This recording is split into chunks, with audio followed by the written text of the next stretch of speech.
Hello, my name's Terry. I'm with Landmark Roofing. One of the things I want to talk to you about today is misconceptions about insurance and insurance coverage and, what those things mean. So many homeowners that we talk to say, well, my roof is so old, there's no way my insurance company is going to pay for any storm damage on my roof. The first thing you need to understand is that it doesn't matter how old your roof is. If you've had a storm affect your roof, and its ability to shed water, if it's leaking, if it's done any damage to those shingles at all, be it hail or wind, it should be handled by your insurance company and under that policy. We can get out there, get on your roof, take a look at what's going on up there, and determine if that's the case and what the next steps are. You may have thought, well, there's no way it's going to be covered because of age. Again, common misconception.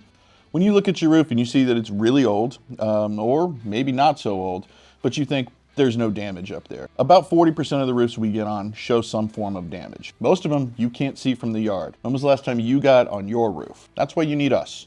We'll go out, we'll get on your roof, we'll do a thorough inspection. Many times we stand in the yard with a homeowner looking at a roof and we think, well, there's probably nothing up there, Mr. Homeowner, but I'm gonna go take a look anyway. We get on the roof, and we find damage. When you talk with Landmark and you talk with our associates and our storm inspectors, make sure that you understand and that they know that, well, they're out there to take a look at your roof and determine if there's any damage based on storm events. You can't see it from the ground, you have to get on the roof to look at it. That's what we do for you.